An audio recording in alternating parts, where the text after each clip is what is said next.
بلکہ روحانی علاج سے میری مراد وہ طریقے علاج ہے جو اس حدیث پاک میں ہے. حدیث اس طرح وعن عبد الله رضي الله تعالى عنه قال قال رسول الله صلى الله عليه وسلم حسنوا اموالكم بالزكاه وداعوا مرضاكم بالصدقه واعدوا للبلاء الدعاء. رواه الطبراني في المعجم الكبير وقال الالباني هذا حديث صحيح. علامہ البانی نے کہا کہ حدیث صحیح ہے اور راوی حضرت عبداللہ بن مسعود ہے اور یہ روایت معجم کبیر میں امام طبرانی لائے. میں نے پوری روایت ریفر کر دی ہے. حضرت عبداللہ بن مسعود رضی اللہ تعالیٰ عنہ فرماتے ہیں کہ رسول اکرم صلی اللہ علیہ وسلم نے ارشاد فرمایا کہ اپنے مالوں کو بچاؤ، اپنے مالوں کی حفاظت کرو زکات دے کر کے. اس کا مطلب یہ ہوا کہ آدمی اگر اپنے مالوں کی زکات نہیں ادا کرتا تو اس کا مال غیر محفوظ ہے. یہ عجیب و غریب فلسفہ ہے جو بالکل مارکس کے فلسفے کے بالکل الگ ہے. حسنوا اموالکم بالزکات، زکات کے ذریعے اپنے مالوں کو محفوظ رکھو، محفوظ کرو. اس کا مطلب اگر آدمی اپنے مالوں کی زکات نہ نکالے تو اس کا مال غیر محفوظ ہو جاتا ہے. اب اس میں طرح طرح کے جراثیم لگ جاتے ہیں. چور آئے لے کر چلے گئے، کوئی بڑی بیماری آ گئی جہاں 10 روپیہ لگنا تھا وہاں 10 لاکھ روپیہ لگ گیا. تو حسنوا اموالکم بالزکات، اپنے مالوں کو زکات دے کر کے محفوظ کرو. یہ پہلا ٹکڑا ہے. خدا کی قسم آپ اس گرمی سے لکھے جانے کے لائق ہے. اور دوسرا ٹکڑا وَدَاوُوا مَرْضَاكُمْ بِالصَّدَقَةِ، اور اپنے مریضوں کا روحانی علاج کرو صدقہ دے کر کے. دمشق کے ایک بہت بڑے ڈاکٹر ہے ڈاکٹر عیسیٰ مرزوقی، ایک ریاض سے مجلہ نکلتا ہے، مجلۃ الدعوہ عربی میں ہے. میں نے اس مجلے کے اندر ایک کالم پڑھا ڈاکٹر عیسیٰ مرزوقی کا جو دمشق کے ایک بہت بڑے ڈاکٹر ہیں. ان کو کچھ تکلیف ہوئی تو انہوں نے جب اپنا چیک اپ کرایا تو ڈاکٹروں نے بتایا کہ آپ کو کینسر ہے، وہ لاسٹ اسٹیج پر ہے. بچنے کی میرا پہلے کوئی امید نہیں. بہت پریشان ہوئے، روئے، گر گڑائے اللہ تبارک و تعالیٰ کا حضور. اور انہوں نے اپنی ساری جائیداد ایک بیوہ کو جو انتہائی غریب تھی، جس کے چھوٹے چھوٹے بچے تھے، نیت کو خالص کر کے انہوں نے اپنی پوری جائیداد صدقے میں دے دی. بعد میں چیک اپ کرایا گیا تو کینسر کی جراثیم نہیں ملی. یہ مجلۃ الدعوہ کے اندر ڈاکٹر عیسیٰ مرزوقی کا خود کا بیان ہے. حدیث پاک حسنوا اموالکم بالزکات، اپنے مالوں کو محفوظ کرو زکات دے کر کے. وَدَاوُوا مَرْضَاكُمْ، مریض کی جمع مرضا. وَدَاوُوا مَرْضَاكُمْ بِالصَّدَقَةِ، اور اپنے مریضوں کی دوا کرو صدقہ دے کر کے. یہ روحانی علاج ہے، یہ روحانی علاج. اور وَأَعِدُّوا لِلْبَلَاءِ الدُّعَاءَ، بلائیں آنے والی ہو تو ان کی تیاری کرو دعا کے ذریعے. بلاؤں کو ٹالنے والے سے ایک ہی چیز ہے دعا. وَأَعِدُّوا لِلْبَلَاءِ الدُّعَاءَ، بلاؤں کی تیاری کرو دعا کے ذریعے. دعا کے ذریعے تو سب سے اعلیٰ طریقہ علاج روحانی علاج ہے. اور روحانی علاج سے میری مراد وہ طریقہ علاج جو اس حدیث سے بات کرتا ہے کہ زیادہ سے زیادہ اللہ کی راہ میں صدقہ کیا جائے اور روحانی علاج. اس کے بعد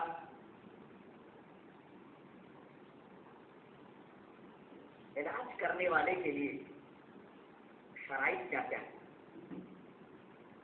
ہر آدمی آلہ دے کر کے کلینک کھول کر کے بیٹھ جائے اور دوا دے کر پھر یہ دیکھو شرائط وہ شرائط کیا ہے.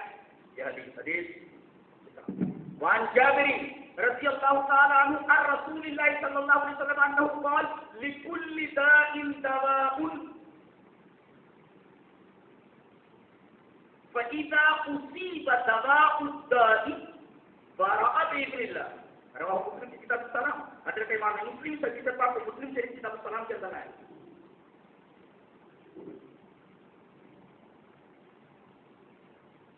عجیب و غریب حدیث ہے.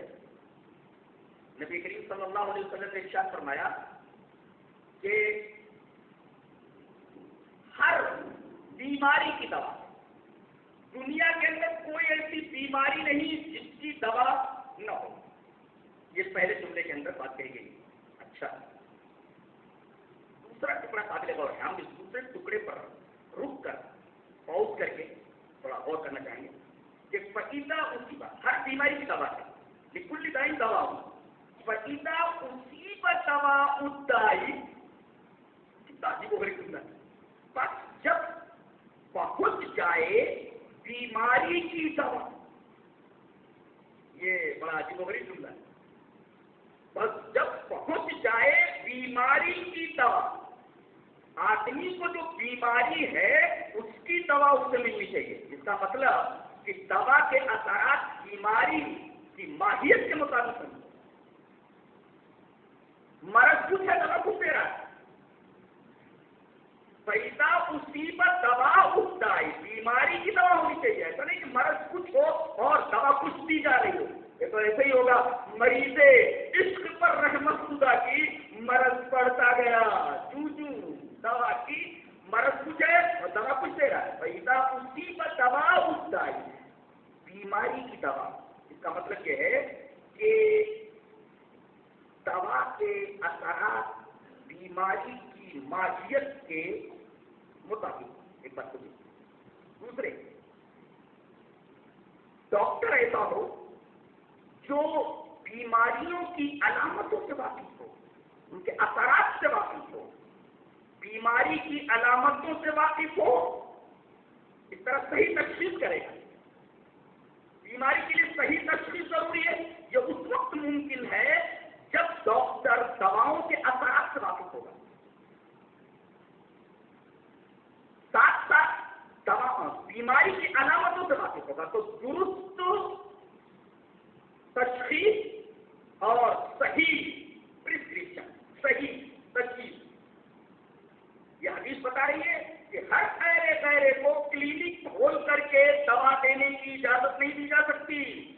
وہی آدمی دوا دینے کی کوشش کرے، دوا دے جو دواؤں کے اثرات سے بھی واقف ہو اور بیماری کی علامتوں سے سمٹمس سے واقف ہو.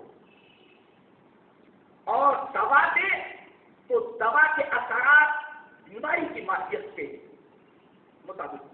اب ظاہر ہے اشارہ کر دیا گیا کہ اگر آدمی کاٹ کر کے نکال رہا ہے بدن سے کسی عضو کو تو ماہر سرجن ہونا چاہیے، اور اگر دوا دے رہا ہے تو ایم ڈی ہونا چاہیے یا ماہر طبیب ہونا چاہیے.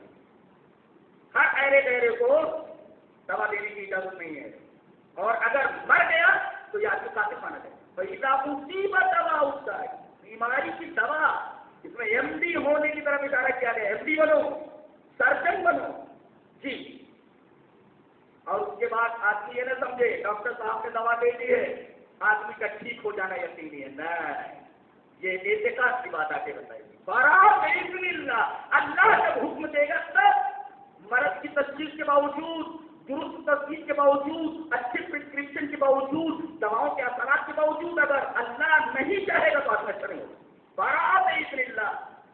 اور گھوم پھر کر کے پوری بات اللہ تک پہنچ گئی، اللہ کے اذن تک. اللہ چاہے تو کسی کو بھی چھپا نہیں سکتا. باذن اللہ، اللہ کا اذن نہ ہو دوائیاں اثر انداز نہیں. کتنی عجیب و غریب ہے. چلیے ایک اور حدیث ذہن میں رکھیں.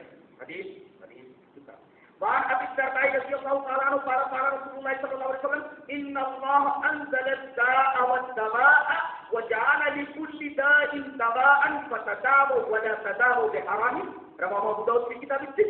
حضرت امام ابو داؤد شریف میں یہ حدیث کتاب الطب کے اندر ہے. راوی مشہور صحابی حضرت ابو الدرداء رضی اللہ تعالی عنہ. حضرت ابو الدرداء فرماتے ہیں کہ رسول اکرم صلی اللہ علیہ وسلم نے ارشاد فرمایا بے شک اللہ نے بیماری بھی نازل کی ہے اور دوا بھی نازل کر دی. پہلا جملہ. اور اس کے بعد یہ فرمایا وجعل لكل داء دواء، اور ہر بیماری کی دوا بھی بنا دی. پہلا ٹکڑا یہ مریض کے لیے ہے اور دوسرا ٹکڑا ڈاکٹر کے لیے. کیا بات ہے. ان اللہ انزل الداء والدواء، یہ ٹکڑا ڈاکٹر کے لیے.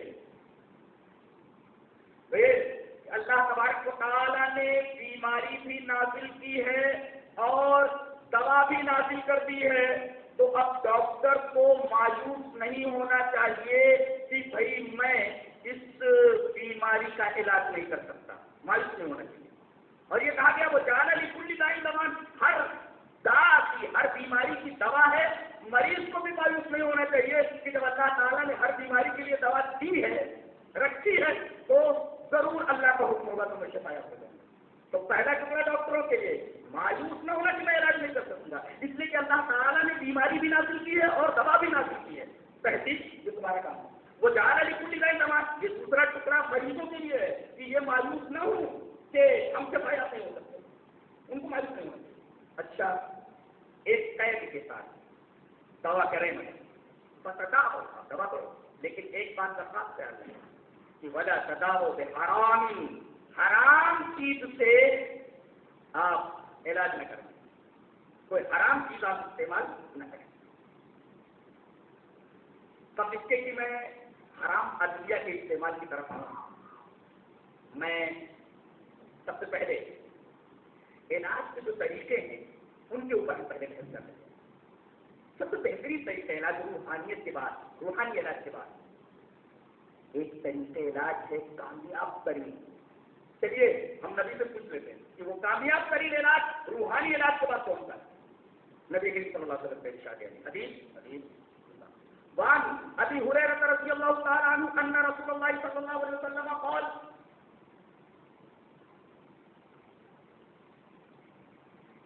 کیا رہنمائیاں اللہ کے رسول صلی اللہ علیہ وسلم نے ہمارے لیے رکھی. حیرت کہ جہاں آپ خاتم الانبیاء ہیں وہیں آپ خاتم الرسول ہیں. یہ حدیث پاک دیکھیں. وعن ابي هريره رضي الله تعالى عنه ان رسول الله صلى الله عليه وسلم قال ان في كل شيء مما تداؤون به خير ففي الحجامة.